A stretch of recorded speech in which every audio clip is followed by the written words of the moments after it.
皆さんこんにちは。西洋苔園の苔見沢です。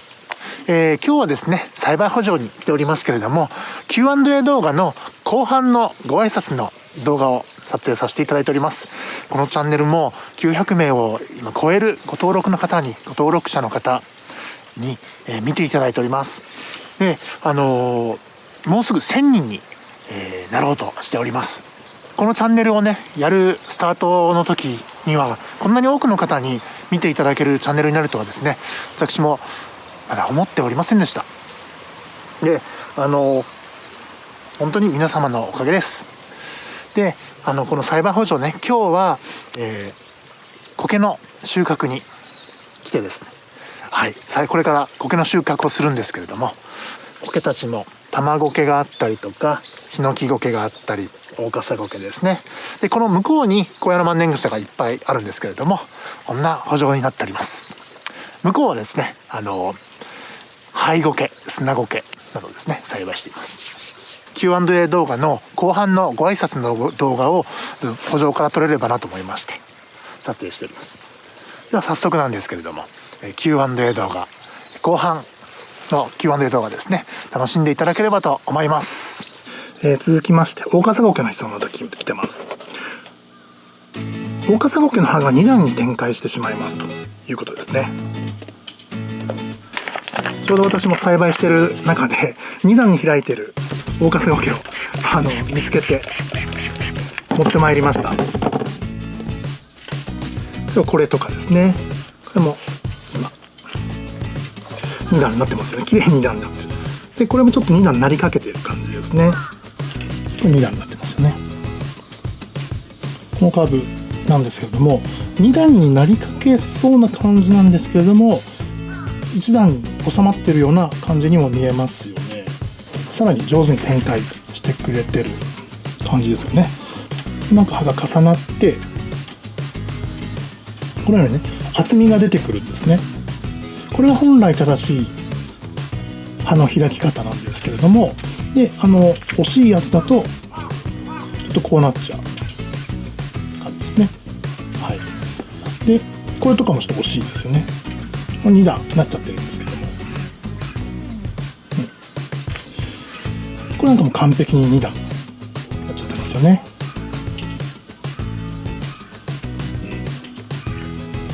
これも2段でなっちゃってます。はい。で、これもですね、なんでこんな2段になっちゃうかっていうと、まあ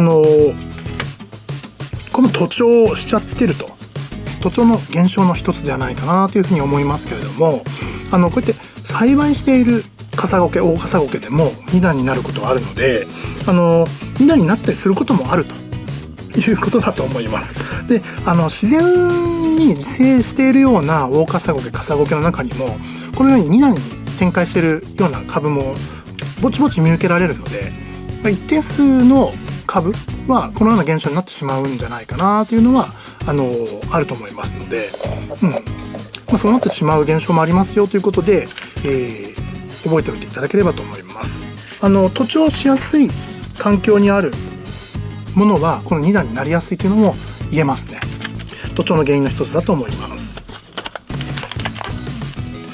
コヤノマンネングサのご質問に戻ります。コヤノマンネングサが自分が持っているものと茎の長さが全然違うと。これうちで購入していただいたものと比べてということですね。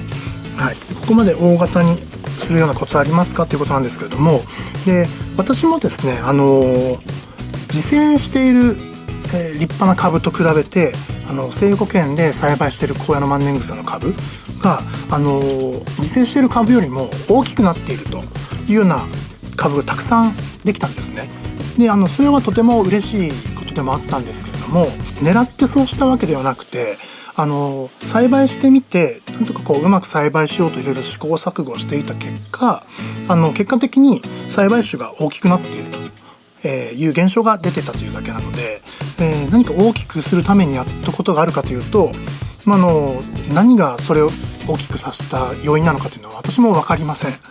ですが、おそらくですけれども、この愛媛県の団地、暖かい場所ということですね。暖かい場所で栽培しているので、葉の展開が旺盛になっていっで団地に順応したんじゃないかなというふうに私は考えています。で小屋の万年草は暖かい地域でも分布が認められている苔なので、おそらくですけれどもその南の方の地域の小屋の万年草を見るとこういうふうに大型に比較的なっているものがあるんじゃないかなというふうに推測します。大型に育てたいというようなことであれば、暖かい場所で、育ててあげると、で日の光ですね、夏場その葉の展開をする時期にしっかり成長をさせてあげると、そうするとおそらく大きくなるんじゃないかなというふうに考えていますので、やってみてください。はい。続きまして、小屋の万年草ってどうやって増えるんですかということなんですけれども、小屋の万年草は、2つの増え方があります。一つはこれオーソドックスな増え方なんですけれども、無性繁殖といいまして、自分の体の一部からクローンを作って新芽を出していく、そういう繁殖の仕方ですね。はい。これは他の苔、ほとんどの苔でも同じ現象があります。であともう一つはですね、有性繁殖って言って胞子を出して、それで胞子で増えていくという、繁殖の仕方です。で小屋の万年草は胞子をつけるというと稀らしいんですけれども、ただその増え方としてはクローンで増えていく方法と胞子で増えていくという2つの増え方があります。続きまして残り3つですね。はい、いきたいと思います。小屋の万年草って巻き苔から出荷まで何ヶ月ぐらいかかるんでしょうか。成長遅そうだから1年ぐらいかかるのかなということでご質問いただきました。はい、これは栽培している苔なんですけれども、早い時期というかですね、早いものだと植え付けてから半年ぐらいですよね。でもう立派な株に成長します。で遅いものだと今1年以上ハッシュしてから1年以上経ってますけれども、まだちっちゃいままの株もあります。でそれ何が違うかというと、植え付けるタイミングとそのハッシュの仕方、その種苔の巻き方の違いでその成長するスピードとかタイミングっていうのは変わってきます。小屋の万年草に限って言うと春ですね。春先に植え付けるとおそらく夏ぐらいにはかなり大きくなってると思います。春に植え付けて、でその成長するタイミングが暖かい時期ちょうど重なっているとおそらく、成長のスピードもすごく速いですし、真冬11月12月とかに植え付けるとおそらく暖かくなるまでそこまで成長はそんなに大きくならないですね。新芽を出してもおそらくその株自体の成長は遅いです。でやっぱり暖かくなってから本格的に株がバーンと成長しますので、そういったそのタイミングの違いがあります。でもう一つは葉種の違いですね。それは株をそのまま移植して増やすのか、それとも巻き苔にして増やすのか、それとも茎伏せ法というような方法もありますけれども、そういった葉種の違いによって出てくる株の大きさ、成長スピードも変わってきます。であとはどこから芽が出たかですねによっても、その成長スピード変わってきます。葉から出るのか、茎の下の方から出たものなのか、途中から出たものなのかによってその株の成長が違ったりします。はい、そういった違いですけども、結果として早ければ半年ぐらいで遅ければ2年以上かかるというような感じですね。はい。で小屋の万年草の胞子体って見たことありますかというご質問です。小屋の万年草の胞子体って私は本当に一回もまだ見たことないんですよね。栽培しているものも一つも出てるものを見たことがありません。そうですね、自生しているものもですね、この私の今住んでる愛媛県の自生しているポイントを訪れてもですね、胞子体のを出している株というのは一回も見たことないですね。栽培している株でいうとですね、この前初めてこのヒノキゴケですけれども、ヒノキゴケが初めて柵を出してくれました。で私もヒノキゴケの柵って初めて見たんですけれども、ヒノキゴケは柵出してくれるんだなと思って感動しました。はい、もし小屋の万年草の株で胞子体出してるの見つけたらですね、私もまた感動するんじゃないかな